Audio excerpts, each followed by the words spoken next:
Hello hi नमस्कार, स्वागत है आप सभी का मैग्नेट ब्रेन्स के आईआईटी जेईई ऑन चैनल पे। जी आज हम बात करने जा रहे हैं हमारे डीपीपी के सॉल्यूशन। और ये पहली डीपीपी उम्मीद करता हूं आप लोगों ने सॉल्व की होगी। कुछ सवालों में समस्याएं जरूर फंसी होगी, बट कोई बात नहीं, उसका समाधान देने मैं आया हूं। और देखो भाई, डीपीपी की बड़ी सिंपल सी कहानी होती है कि कोई भी लेक्चर कंप्लीट होता है तो वेबसाइट पे जाके डीपीपी आपको मिल जाती है, तो डीपीपी को सॉल्व जरूर करें। अगर आप ऐसा नहीं करते तो बहुत बड़ी गलती आप लोग कर रहे हो, क्योंकि जब आप डीपीपी सॉल्व करोगे तो आपको पता चलेगा कि अच्छा ये टॉपिक हमने पढ़ा था, इससे ऐसे सवाल आते हैं, और सारी चीजें क्लियर होती चलेगी आपको। ठीक है, तो भाई अगर नहीं कर रहे हो तो गलती है, सॉल्व करो, डीपीपी जरूरी है। मेरा नाम आशीष कपलेश, मैं पिछले 6 सालों से जेईई एस्पिरेंट्स को पढ़ा रहा हूं। मोर देन 50,000 स्टूडेंट्स को मैं पढ़ा चुका हूं और अब आपकी बारी है। तो भाई मैं जो कहूंगा वो बात फॉलो करोगे ना, जो बातें मैं पढ़ाता हूं उसके नोट्स बनाओगे ना, जो डीपीपी आपको मिलती है उसको सॉल्व करोगे ना, अगर डीपीपी में कोई समस्या आएगी तो वीडियो सॉल्यूशन देखोगे ना। और इन सब के बावजूद, इन सब के अलावा, बावजूद नहीं बोलेंगे, इन सब के अलावा भी मैं आपको कराऊंगा प्रैक्टिस क्वेश्चंस, मैक्सिमम क्वेश्चंस मैं आपको कराऊंगा। इनके बाद भी अगर कोई सवाल रह जाते हैं तो आप खुद से जरूर सॉल्व करें, क्योंकि क्वेश्चन नहीं किया तो फिर क्या किया, है ना। फिजिक्स में क्वेश्चन नहीं किया तो क्या किया, तो भाई क्वेश्चंस ही हमारे लिए सब कुछ है यहाँ पे। जितने ज्यादा क्वेश्चंस कर सकते हो उतना आपके लिए बेहतर होगा। इसके अलावा प्रीवियस ईयर क्वेश्चंस मैं आपको कराऊंगा, ज्यादा से ज्यादा क्वेश्चंस मैं करा दूंगा, लेकिन फिर भी कोई सवाल रह जाता है तो आप खुद से सॉल्व करेंगे उसको। ठीक है, अपार्ट फ्रॉम दिस आपके doubt solving sessions and weekly test papers वगैरह सब कुछ आपको समय पे मिलता जाएगा। इनके लिए आप बिल्कुल भी चिंता ना करें, बिल्कुल निश्चिंत रहें, ये सारी चीजें हम आपको प्रोवाइड करेंगे। तो हमारी तरफ से ये एफर्ट्स है, और आपकी तरफ से बस छोटा सा एफर्ट्स ये कि इस प्लान के हिसाब से जो चीजें हम आपको बोलते जाते हैं उसके हिसाब से अपनी प्रिपरेशन को आप चालू रखिए। इसमें कोई भी लैग नहीं होना चाहिए, कोई भी चीज स्किप नहीं होनी चाहिए। ठीक है, अभी पेन और पेपर होगा इसी आपके पास, क्योंकि जब भी कोई सवाल आता है वीडियो को एक बार पॉज करो, खुद से ट्राई करो, देखो क्या उस क्वेश्चन को सॉल्व कर पाते हो कि नहीं। ठीक है, बढ़े क्या आगे। चलिए भाई, तो पहला सवाल हमें दे दिया गया है, बोला गया है एक हॉरिजॉन्टल फोर्स है 10 न्यूटन का, is necessary to just hold a block stationary against a wall. भाई साहब, एक हॉरिजॉन्टल फोर्स लगाया 10 न्यूटन का और इसने इस ब्लॉक को होल्ड करके रखा है against a vertical wall. The coefficient of the friction between the block and the wall is 0.2। तो यहां पे दीवार और इस डब्बे के बीच में कोएफिशिएंट ऑफ फ्रिक्शन 0.2 है। The wait of the block is, हमें नहीं पता इस ब्लॉक का वेट कितना होगा। So what will be the wait of the block. Try करोगे? चलो भाई मैं साइड हट जाता हूं, आप लोग एक बार ट्राई कर लो, देख लो क्या आंसर आता है इसका। किया ट्राई? भाई मान लो ब्लॉक का मास है m, तो यहां पे mg will act in the downward direction. अगर mg नीचे लगेगा तो फ्रिक्शन भी तो लगेगा, कहां पे? ऊपर की तरफ। पर मुझे देखना पड़ेगा कि कौन सा फ्रिक्शन लग रहा है, क्या फ्रिक्शन mg से बड़ा है, बराबर है, छोटा है। तो यहां पे मुझे गिवन क्या क्या चीजें हैं वो लिख लीजिए। सबसे पहले गिवन जो है वो है अप्लाइड फोर्स,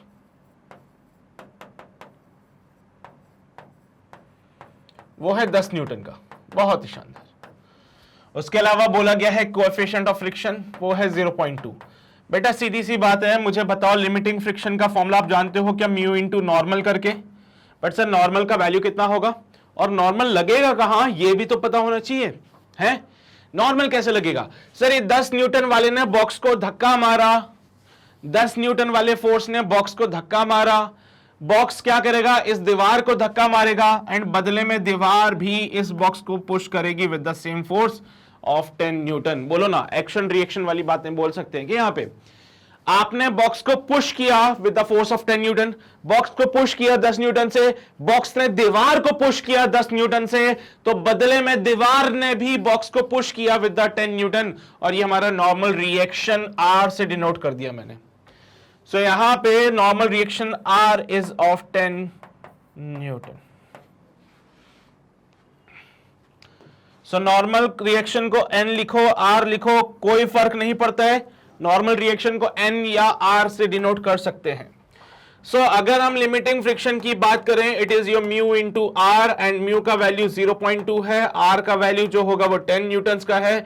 सॉल्व करने पे 2 न्यूटन का लिमिटिंग फ्रिक्शन आ रहा है।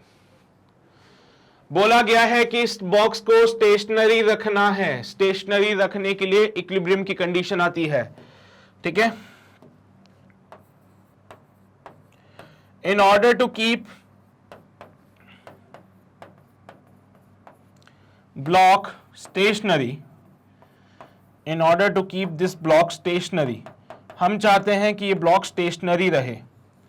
हम क्या चाहते हैं कि ये जो ब्लॉक है वो स्टेशनरी रहे। उसके लिए जो फ्रिक्शन होगा it should be equals to mg। Friction mg के बराबर होना चाहिए। जितना फोर्स ऊपर लग रहा है उतना फोर्स नीचे लगेगा तो ही ब्लॉक स्टेशनरी होगा।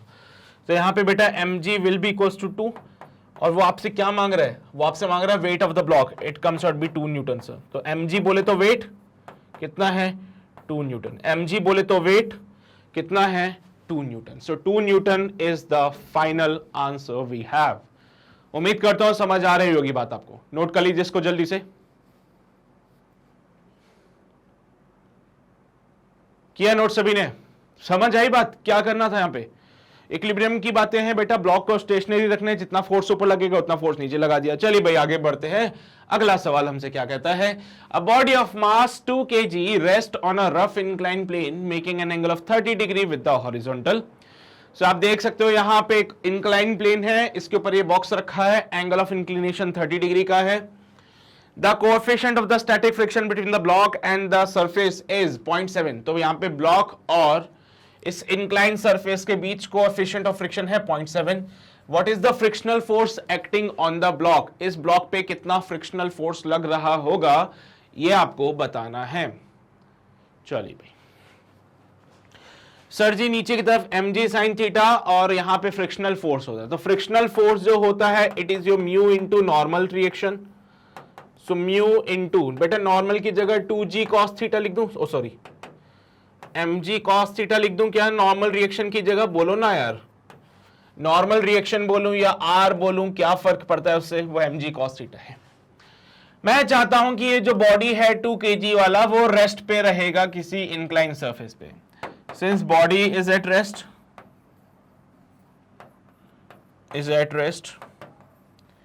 इसके लिए जितना फोर्स नीचे लग रहा है उतना फोर्स ऊपर लगना चाहिए। तो mg sin theta will be equals to friction. So mg sin theta will be equals to friction की जगह मैं लिख देता हूं mu mg cos theta. Theta यहां पे 30 डिग्री है, ठीक है, थीटा जो है यहां पे वो 30 डिग्री है। अच्छा एक बात बताइए, आप चाहते हैं कि the coefficient of the static friction between the block and the, चलिए भाई बेहतरीन, यहां पे छोटी सी चीजों का ध्यान रखनी है। हाँ भाई यहां तक तो समझ आती है। Since the body is at rest therefore we have the static friction, we have static friction, क्योंकि यहां पे बॉडी रेस्ट पे है और रेस्ट पे जब भी बॉडी होती है उस पे लगता है स्टैटिक फ्रिक्शन, और वो स्टैटिक फ्रिक्शन हमेशा अप्लाइड फोर्स के बराबर होता है बेटा। अप्लाइड फोर्स कौन सा वाला? जो बॉडी को मोशन कराने की कोशिश करता है। यहां पे वो applied force mg sin theta है। यहां पे वो अप्लाइड फोर्स कितना हो जाएगा? mg sin थीटा हो जाएगा। देखो भाई क्या था ना, लिमिटिंग फ्रिक्शन तक तो बातें समझ आती थी, लेकिन सर दिक्कत क्या आ गई यहां पे जब हमने देखा, क्या देखा कि बॉडी जो है 2 kg वाली वो रेस्ट पे है, और अगर बॉडी रेस्ट पे है तो बेटा यहाँ पे जो कौन सा फ्रिक्शन फोर्स लगेगा? स्टैटिक फ्रिक्शन फोर्स लगेगा। The static friction force is given bye mg sin theta. तो बेटा यहाँ पे मास की जगह 2 kg, g का वैल्यू मैंने ले लिया कितना? कुछ बोला इन्होंने? नहीं बोला। 10 ले लूं? ले लीजिए। और sin 30 1/2 होता है, तो बेटा it comes out with 10 Newton. ठीक है, तो यहां पे कितना बन जाएगा? 10 न्यूटन। 10 न्यूटन बोले तो 9.8 न्यूटन वाला, क्योंकि g का वैल्यू हमने 10 लिया है, इन्होंने g का वैल्यू 9.8 लिया था। अब कुछ बच्चे सोचते होंगे कि सर आपने ये क्या किया है, आपने स्टैटिक फ्रिक्शन को अप्लाइड फोर्स के बराबर किया, ये वाला फॉर्मूला क्यों नहीं लगा सकते थे? बेटा सीधी सी बात है, यहां पे जब वैल्यूज पुट करोगे तो 0.7 इंटू 2 इंटू जी का वैल्यू 10 ले लीजिए, cos 30 होता है बेटा √3/2। सो 2 से तो 2 मर जाएगा, 7 √3 बनता है बेटा। 7 इंटू 1.7 तो 17 7 7 7 49 7 7 8 9 10 11, so it comes out be 11.9। बेटा आप खुद देखो ना, लिमिटिंग फ्रिक्शन अप्लाइड फोर्स से बड़ा है कि नहीं है?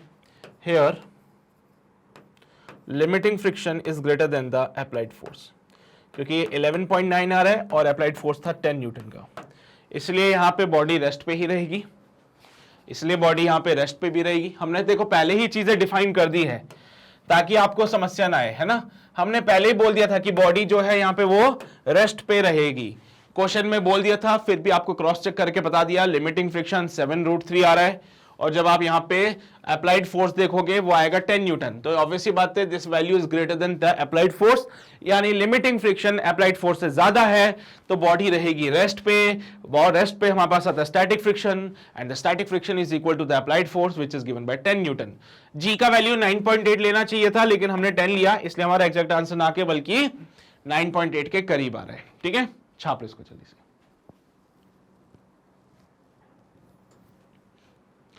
नोट किया सभी ने, छाप लिया सभी ने।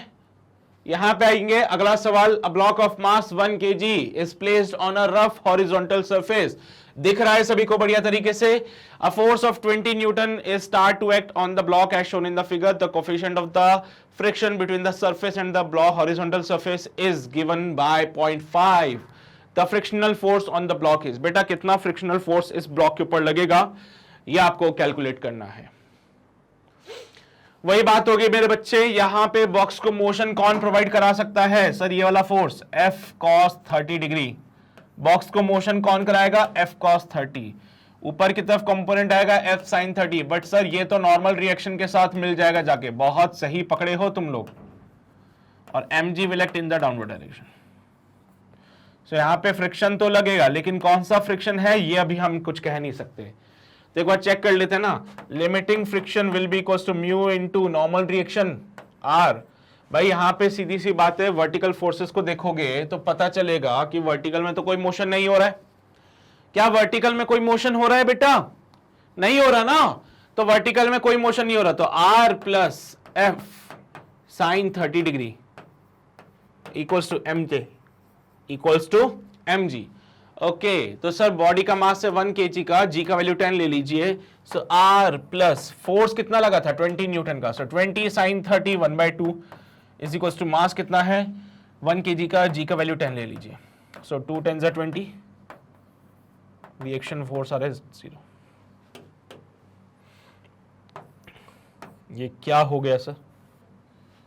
हाँ, ये क्या हो गया? फ्रिक्शन फोर्स 0 आएगा क्या? सर नॉर्मल रिएक्शन 0 है, नॉर्मल रिएक्शन 0 आ रही है। क्या मतलब समझे इसका हम लोग? भाई नॉर्मल रिएक्शन 0 है मतलब कोई कांटेक्ट नहीं है। नॉर्मल रिएक्शन 0 यानी कि no contact between the block and the surface. No contact between block and the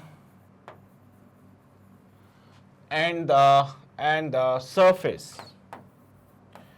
तो ब्लॉक और सरफेस के बीच में अगर कोई कांटेक्ट ही नहीं है तो काहे का friction force?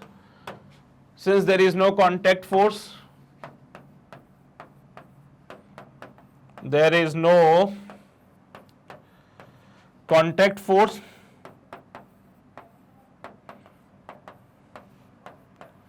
therefore friction will be 0 है। फ्रिक्शन विल बी 0 है। यहां पे फ्रिक्शन कितना हो जाएगा? 0 हो जाएगा। छाप लो जल्दी से इसको।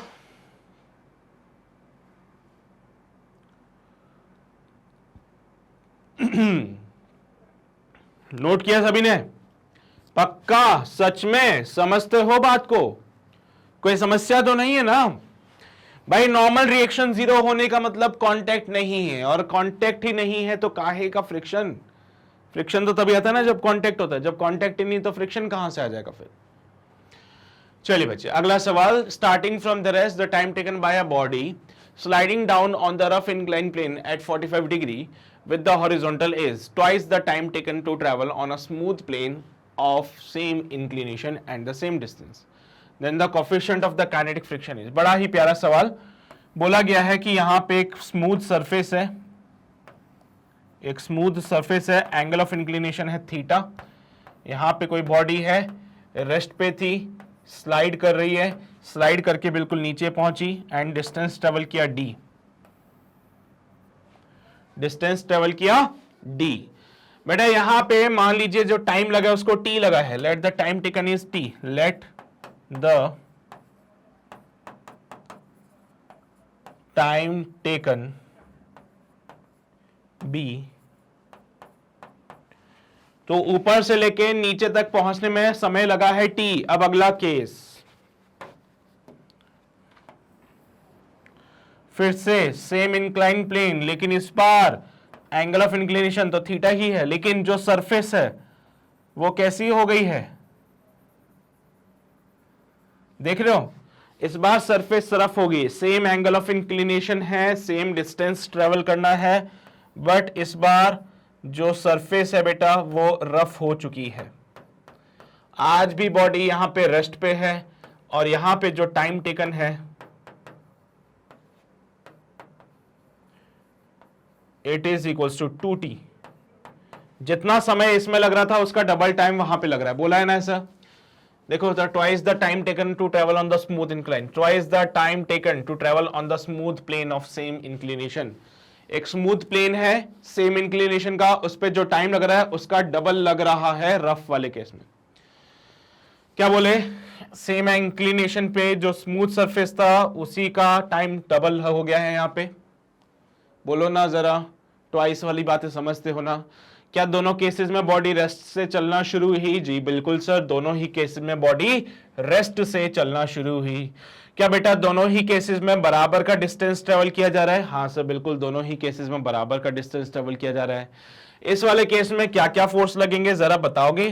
तो यहां पे एक फोर्स लगेगा mg का साइन थीटा, और इधर की तरफ लगेगा mg का कॉस थीटा। बाकी तो तुम भी जानते हो, है ना, यहाँ पे नॉर्मल और ये सारी बातें तो जानते ही हो, फ्रिक्शन लगेगा नहीं यहाँ पे।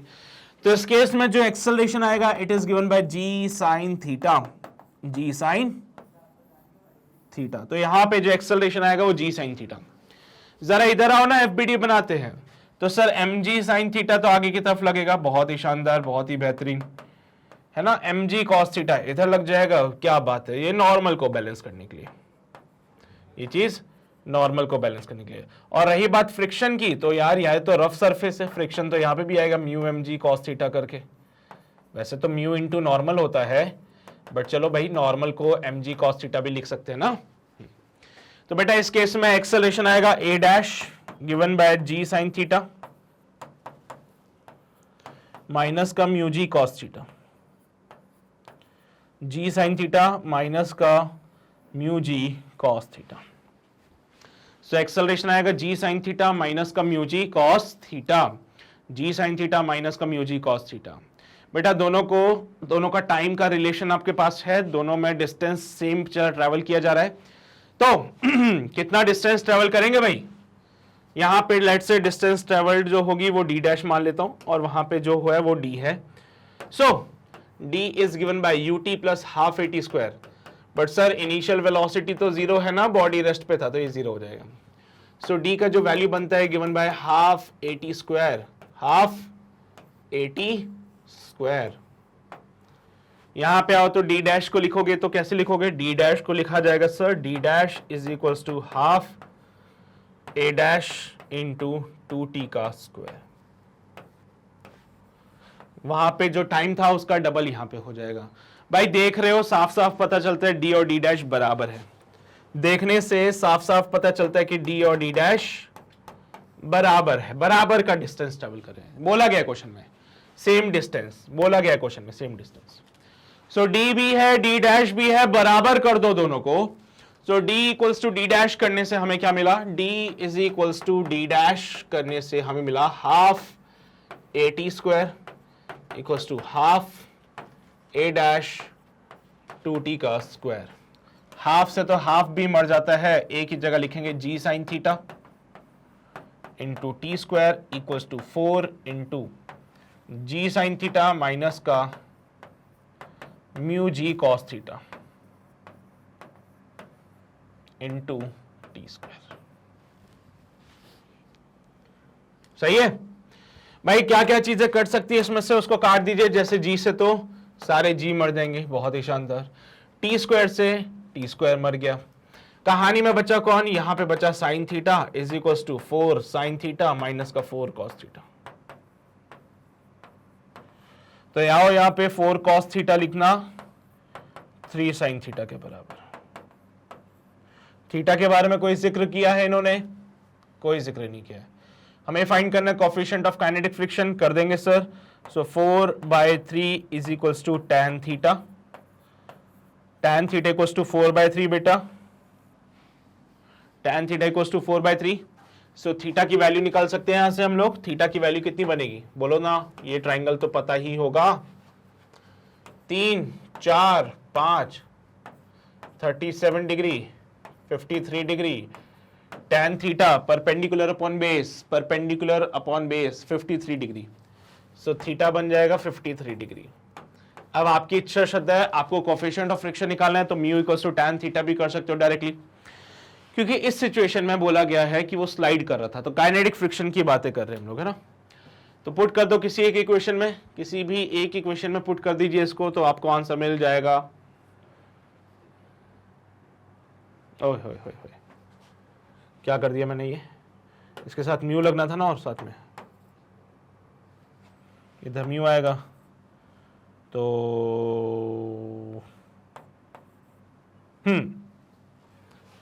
अब सही करते इसको, अब सही करते आपको, ठीक है, मेरी गलती। So mu into 4/3 equals to tan theta. मुझे एक बात बताओ, थीटा के बारे में कुछ बोला है इन्होंने? 45 डिग्री, चलो ठीक है, समझ गया, मैं समझ गया 45 डिग्री पे एंगल पे है, तो एक जगह तो tan थीटा को 45 डिग्री लिखना है, तो 4/3 इक्वल्स टू tan 45। हाँ मैंने गलती कर दी थी, अभी करेक्शन करता हूं इसको। मैंने गलती कर दी थी, म्यू लगाना भूल गया था, तो 4 म्यू, यहाँ पे भी 4 म्यू, तो बेटा यहाँ पे देखो थीटा 45 डिग्री दे रखा है, तो mu into 4/3 is equals to 1, तो म्यू का वैल्यू बनेगा 3/4। हाँ अब सही आंसर है, म्यू का वैल्यू हो जाएगा 3/4। This is the final answer हमारे पास जो आया है, तो इसको छाप लो। 3/4 कहीं ऑप्शन में है क्या? है। कैसे ऑप्शन मिले सर? ये सॉल्व करना पड़ेगा।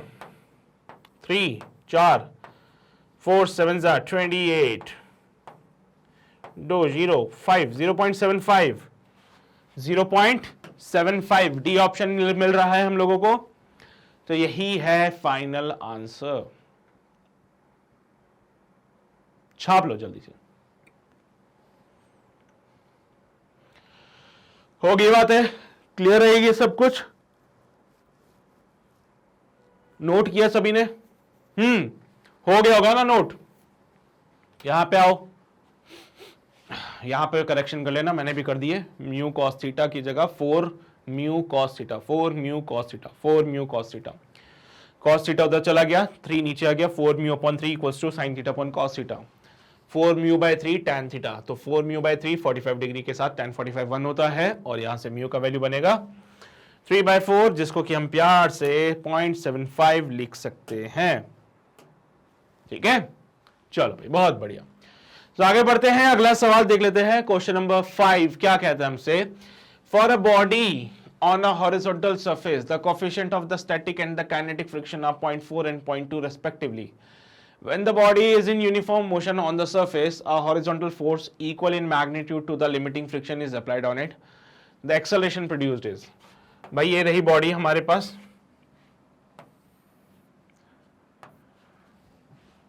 हॉरिजॉन्टल सरफेस पे है, स्टैटिक फ्रिक्शन की वैल्यू है 0.4, काइनेटिक फ्रिक्शन की वैल्यू है 0.2। ठीक है, when the body is in uniform motion on the surface, horizontal force, जब ये यूनिफॉर्म मोशन कर रहा था तो इसके ऊपर एक हॉरिजॉन्टल फोर्स लग गया which is equal to the limiting friction. एक हॉरिजॉन्टल फोर्स इस पे लगा which is equal to the limiting friction, then what will be the acceleration produced here is. भाई सीधी सी बात है, अगर इस पे जो फोर्स लग रहा है वो लिमिटिंग फ्रिक्शन के बराबर है तो बॉडी स्लाइड करेगी इधर की तरफ, और अगर बॉडी इधर की तरफ स्लाइड करेगी then we have the kinetic friction acting here. जब बॉडी के ऊपर जो फोर्स लगाया गया है वो लिमिटिंग फ्रिक्शन के बराबर हो जाए तो बॉडी स्लाइड करना शुरू कर देती है, उस केस में यहां पे काइनेटिक फ्रिक्शन आ जाता है। और यहां पे जब इसको सॉल्व करोगे तो लिखोगे net force equals to mass into acceleration. Net force में लिखा जाएगा F माइनस का kinetic friction is equals to ma। F की जगह लिखा जाएगा limiting friction minus kinetic friction equals to ma, क्योंकि क्वेश्चन में ऐसी बातें बोली गई है कि जो अप्लाइड फोर्स है वो लिमिटिंग फ्रिक्शन के बराबर है, तो हमने यहाँ पे एफ एल लिख दिया। बट एफ एल की जगह लिखेंगे म्यू इंटू नॉर्मल, वो भी कौन सा वाला म्यू आएगा वो भी लिखना पड़ेगा, mu S into normal minus mu K into normal is equal to M A. So mu S minus का mu K into normal equals to M A. भाई सीधी सी बात है, म्यू एस की वैल्यू 0.4 दे रखी है और म्यू के की वैल्यू 0.2 है, पुट कर दिया मैंने यहाँ पे। दिखाई तो दे रहा होगा तुम लोगों को, दिख रहा है ना।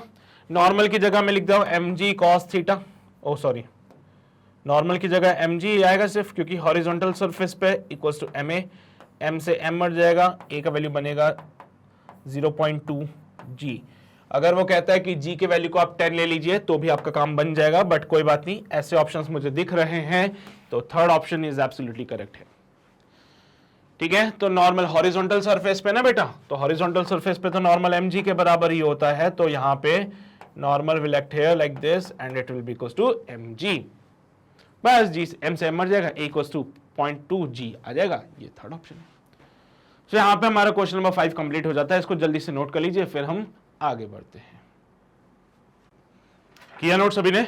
चलिए भाई आगे बढ़ते हैं अगले सवाल की ओर।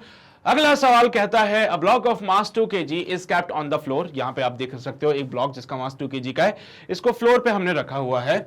The coefficient of the static friction is 0.4 and if a force of 2.5 Newton is applied on the block as shown in the figure, the frictional force between the blocks। अरे क्या पूछ लिया उसने, हाँ बोला है भैया 2 किलो का डब्बा बना दीजिए, भाई 2 किलो लिख दिए यहाँ पे, यहां से फोर्स लगाएंगे 2.5 न्यूटन का, बहुत ही शानदार आपने फोर्स लगा दिया।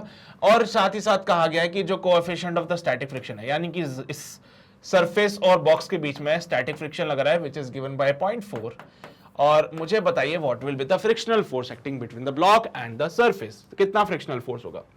सर जी डायग्राम देखो तो थोड़ा अच्छे से बना लो, और हमें खुद की बनाई हुई चीजें ज्यादा पसंद आती है, तो हमने बोला यहां से फोर्स लगाया 2.5 न्यूटन का और यहां से लगा friction force in the backward direction.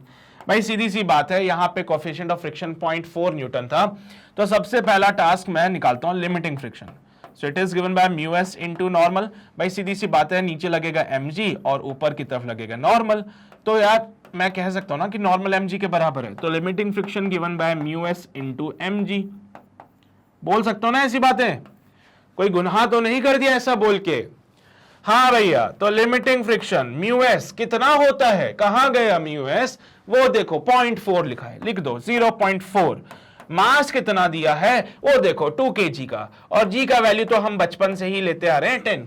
देखो भाई 9.8 भी ले सकते हो, 10 भी ले सकते हो, वो कैलकुलेशन आसान करने वाली बातें हैं। लिमिटिंग फ्रिक्शन बनता है बेटा 8 न्यूटन का, और देखने से साफ पता चल रहा है कि जो अप्लाइड फोर्स है 2.5 न्यूटन का, और जो लिमिटिंग फोर्स है वो है कितना, 8 न्यूटन का।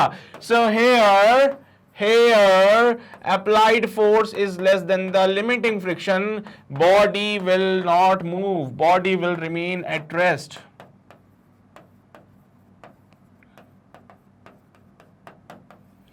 ये जो बॉडी है वो रेस्ट पे रहेगी, ये जो बॉडी है वो रेस्ट पे रहेगी, और बॉडी जब रेस्ट पे होती है तो बॉडी के ऊपर लगने वाला स्टैटिक फ्रिक्शन होता है, और ये जो स्टैटिक फ्रिक्शन है ना, ये बराबर होता है अप्लाइड फोर्स के। तो static friction will be equals to the applied force equals to 2.5 newton. तो कोई आपसे पूछे कि भैया कितना फोर्स लग रहा है, तो बोलना भाई साहब 2.5 न्यूटन का ही फ्रिक्शन फोर्स लग रहा है। देख लिया, limiting friction 8 Newton, applied force 2.5। भैया लिमिटिंग फ्रिक्शन बड़ा हो गया अप्लाइड फोर्स से, और अगर लिमिटिंग फ्रिक्शन अप्लाइड फोर्स से बड़ा हो गया तो उसमें साफ साफ पता चलता है कि बॉडी रेस्ट पे है, रेस्ट पे स्टैटिक फ्रिक्शन लगता है, और स्टैटिक फ्रिक्शन अप्लाइड फोर्स के बराबर होता है। और ऐसा जब तुम लिखोगे तो तुम्हें दिखेगा कि पहला ऑप्शन इसमें मैच कर रहा था। सो आई होप समझ आती होगी बातें, है ना? तो छाप लो जल्दी से इसको, फिर हम आगे बढ़ते हैं। हो गया नोट? बढ़े क्या आगे? Question number 7, a toy car of mass √3 kg। क्या बात है, कितना अतरंगी सा यहां पे इन्होंने मास दे दिया है, √3 kg is pulled by a force of 20 newton. लो भैया 20 न्यूटन का तो फोर्स ही लगा दिया यहां पे। Make an angle of 30 degree with the horizontal, with the frictionless horizontal surface on which the cart is placed. The cart shall move on the surface with an acceleration. है क्या बोला इसने ये है? ये दूसरी बिरादरी का कहां से आ गया इसमें? हम तो फ्रिक्शन पढ़ देते, ये फ्रिक्शनलेस लॉज ऑफ मोशन की बातें कर रहे हैं बाकी। तो भाई कोई बात नहीं, तुम्हें नहीं आता क्या लॉज ऑफ मोशन? ये क्या बातें कर रहा है सर? फ्रिक्शन में फ्रिक्शनलेस घुसा रहा है, हम नहीं करेंगे इसको सॉल्व। ये तो हलवा सवाल हो गया भाई। F cos 30 degree is equals to mass into acceleration. 20 cos 30 कितना होता है? cos 30 होता है sir √3/2 equals to √3 into a, और a का वैल्यू हो गया 10 मीटर पर सेकंड स्क्वायर। क्या पूछ लेते हैं लोग। चलो भाई हटाओ, तुच्छ सा सवाल आ गया था हमारे पास। इस तुच्छ से सवाल को हमने एकदम से चुटकियों में खत्म कर दिया। चलो भाई आगे बढ़ते हैं। अगला सवाल, ये अच्छा लग रहा है कुछ देखने से, है ना? The coefficient of the friction between the two surfaces is 0.8. The tension in the string. मेरे नादान बच्चे, ये रस्सी है, ये एक रस्सी है और ये एक डब्बा है। डब्बे को रफ सरफेस पे रखा है, तो डब्बे का FBD बनाओ और बताओ रस्सी में कितना टेंशन होगा। तो सर ये इंक्लाइन सरफेस, ये डब्बा है, डब्बे पे नीचे की तरफ लगता है mg sin थीटा, लगता है ना? तो यहां पे लगेगा फ्रिक्शन और यहां पे लगेगा टेंशन T। तो आपको निकालना है टेंशन T का वैल्यू क्या होता है। पहली चीज मैं देख लेता हूं लिमिटिंग फ्रिक्शन कितना आ रहा है भाई। पहली चीज मैं चेक कर लेता हूं लिमिटिंग फ्रिक्शन कितना आ रहा है। Limiting friction is given by mu into normal, mu mg cos theta. यार थीटा की वैल्यू 30 डिग्री दे रखी है उन्होंने और म्यू का वैल्यू 0.8 है, तो 0.8 इंटू मास 1 kg का, g का वैल्यू मैं 10 ले लेता हूं, cos 30 या √3/2 होता है ना भाई? तो यहां पे बनेगा 4√3। So limiting friction comes out be 4√3 newton. Limiting friction comes out be 4√3 newton. और ये mg sin थीटा निकाल के देखो जरा, capital F mg sin theta, m कितना है 1, g का वैल्यू 10 और sin 30 1/2, तो 5 न्यूटन का अप्लाइड फोर्स। भाई अप्लाइड फोर्स 5 न्यूटन का, लिमिटिंग फ्रिक्शन 4√3, √3 का वैल्यू वैसे 1.7 होता है, आपको पता ना हो तो बता देता हूं। वैसे तो 1.731 होता है, लेकिन अभी हम फिलहाल 1.7 ले लेते हैं। तो जब मैं लिखूंगा 4√3, 4√3 का मतलब है 1.7 इंटू 4, 7 4 28, 4 1 4, 6.8 बनता है। हा, ये क्या मिला हम लोगों को? देख रहा है विनोद? कोई है क्या विनोद? नहीं? चलो भाई कोई बात नहीं। तो देख रहे हो बच्चों कि लिमिटिंग फ्रिक्शन अप्लाइड फोर्स से बड़ी है। लिमिटिंग फ्रिक्शन बड़ी है अप्लाइड फोर्स से। बॉडी रेस्ट पे रहेगी, बॉडी रेस्ट पे रहेगी, यानी कि स्टैटिक फ्रिक्शन, यानी कि स्टैटिक फ्रिक्शन होगा। और स्टैटिक फ्रिक्शन तो हमेशा अप्लाइड फोर्स के बराबर होता है, 5 न्यूटन। बट सर ये थोड़ी फाइंड करना था, आप तो बताओ टेंशन कितना। अरे मादान मेरे बच्चे, फ्रिक्शन ही काफी है डब्बे को रोकने के लिए। इस डब्बे को रोकने के लिए तो फ्रिक्शन ही काफी है, रस्सी का कोई काम नहीं पड़ेगा। डब्बे को उठा के यहां रख दो, डब्बा जब तक फिसल के नीचे नहीं आएगा, टेंशन कहां से आ सकता है? टेंशन तभी आता है जब रस्सी टाइट होगी। रस्सी टाइट तभी होगी जब डब्बा नीचे खिसक के आएगा। ये डब्बा तो नीचे खिसक के नहीं आ रहा है, क्योंकि लिमिटिंग फ्रिक्शन अप्लाइड फोर्स से बड़ा है। So tension in the string will be, शून्य हो जाएगा सर, शून्य हो जाएगा। बोलो ना, अरे बोलो ना, सही है कि नहीं है? डब्बे को उठा के कहीं पे भी रख दो। अरे भाई जब तक डब्बा फिसल के नीचे नहीं आएगा, रस्सी टाइट कैसे होगी? और रस्सी टाइट नहीं हुई तो टेंशन कहां से आ जाएगा फिर? तो आपने देखा, डब्बे को रखा, देखा तो पता चला सर F तो छोटा पड़ गया, लिमिटिंग फ्रिक्शन तो बड़ा है। यानी फ्रिक्शन इतना काफी है कि वो डब्बे को रोक दे। तो रस्सी का क्या काम फिर है? जब फ्रिक्शन ही हमारा काम कर देगा तो रस्सी का क्या काम फिर? छाप लो, छाप लो, छाप लो, छाप लो, छाप लो, छाप लो, छाप लो। हो गया?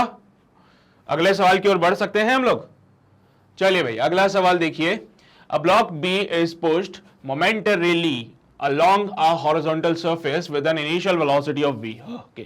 If mu is the coefficient of the sliding friction between the b and the surface, block will come to the rest after a time. आपको वो समय निकालना है जो ब्लॉक रेस्ट पे आ जाएगा, है।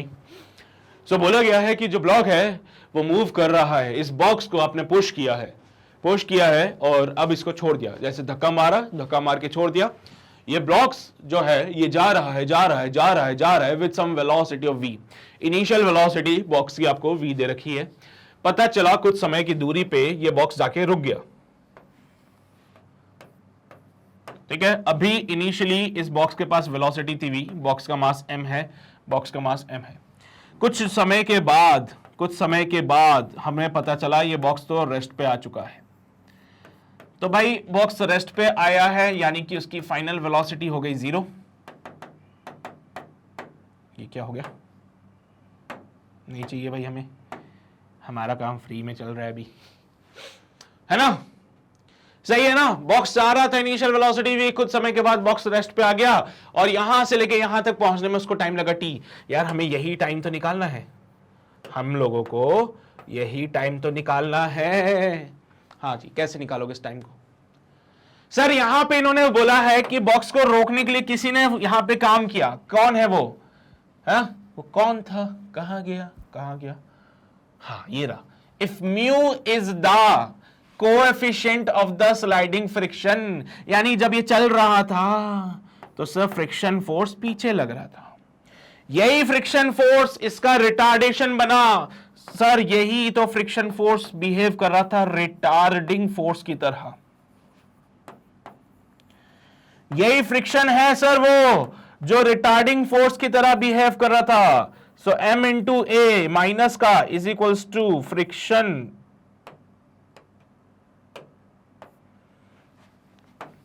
माइनस का m into A equals to minus plus का mu into M G, m से m मर जाएगा, a इक्वल्स टू माइनस का म्यू जी। ये है retardation. So v equals to U plus AT वाली इक्वेशन लगा लीजिए, और जब v equals to U plus AT वाली इक्वेशन लगा ली तो इसमें पता चला फाइनल वेलोसिटी 0 है, इनिशियल वेलोसिटी v है, a की जगह पे माइनस का mu G into T put करेंगे। So the value of t comes out be v divide by mu G. Option देखे? अरे सर यहां पे तो कुछ समझ ही नहीं आ रहा है, ये क्या हुआ?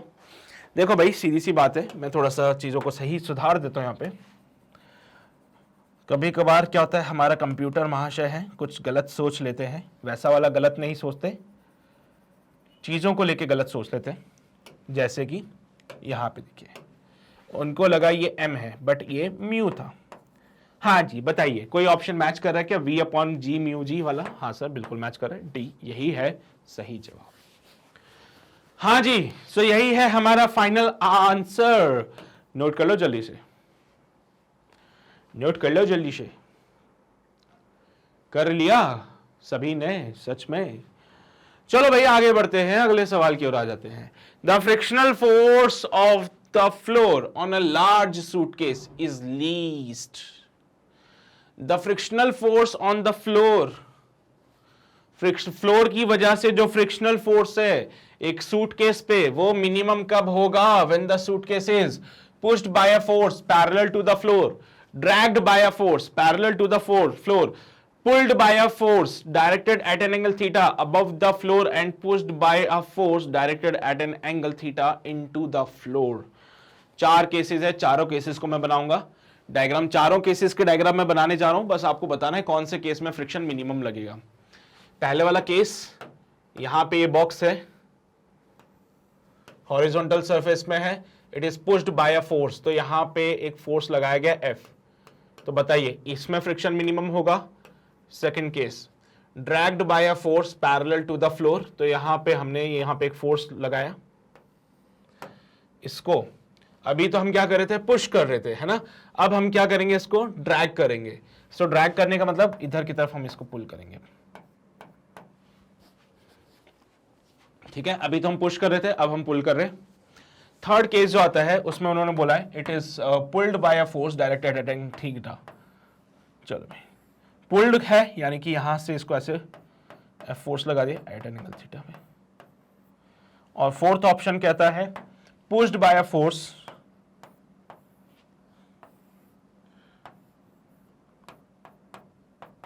समझ रहे हो बात को?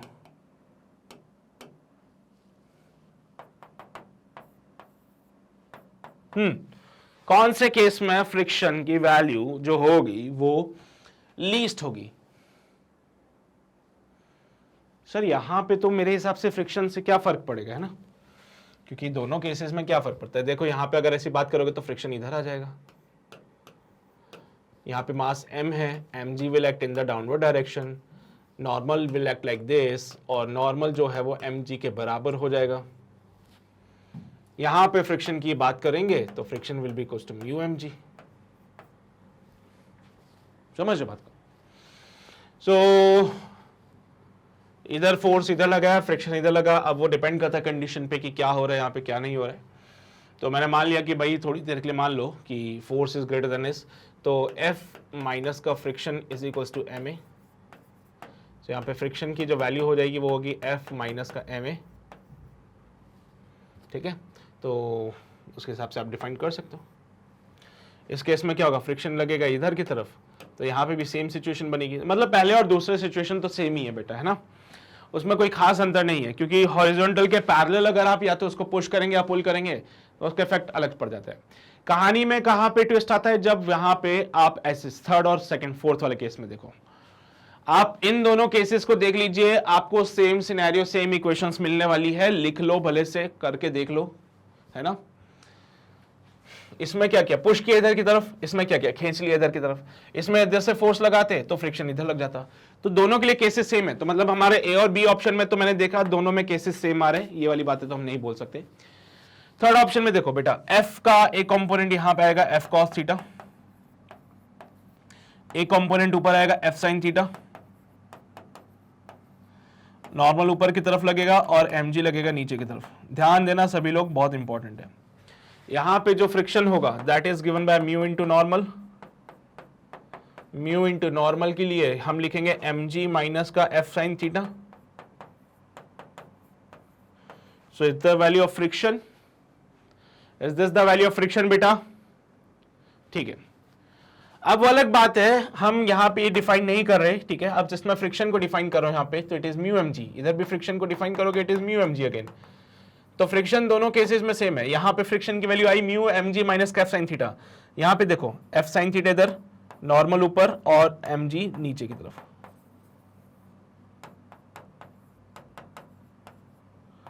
एंड f cos थीटा इधर की तरफ। फोर्थ केस में फ्रिक्शन की वैल्यू की अगर हम बात करें, given by mu into normal, given by mu into normal की जगह पे क्या लिखा जाए, नॉर्मल की जगह लिखा जाएगा mg plus f sin theta, mg plus f sin theta. हाँ भाई बोलो, कंपैरिजन थर्ड वाले में और फोर्थ वाले में करते हैं, क्योंकि पहले और दूसरे केस में तो फ्रिक्शन सेम ही आने वाला है। किसमें फ्रिक्शन ज्यादा होगा, किसमें फ्रिक्शन कम होगा? ऑब्वियसली बात है, थर्ड वाले केस में फ्रिक्शन की वैल्यू कम होगी, तो हम थर्ड वाले केस पे टिक लगाते हैं, फोर्थ वाले पे काट देते हैं।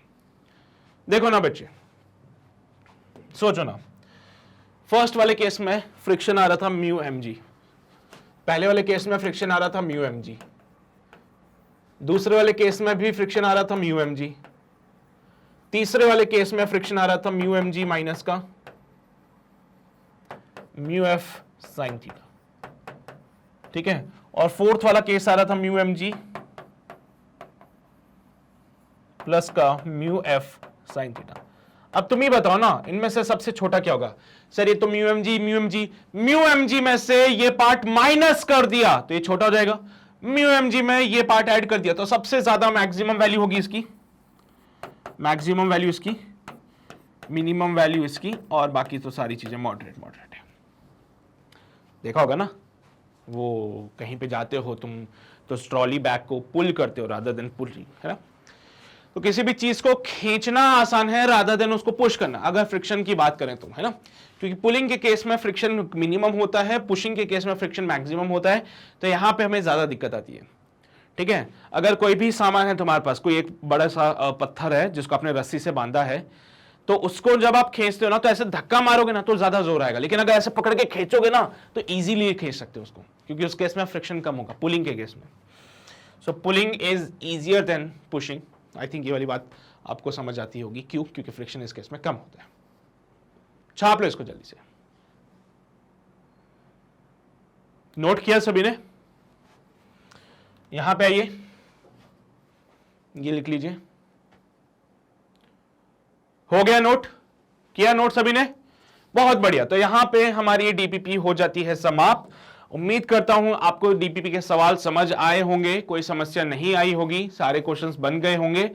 आपको और डीपीपीस करनी है, कोई लेक्चर देखना है, तो आप उसके लिए हमारे ऑफिशियल वेबसाइट www.magnetbrains.com पे आइए।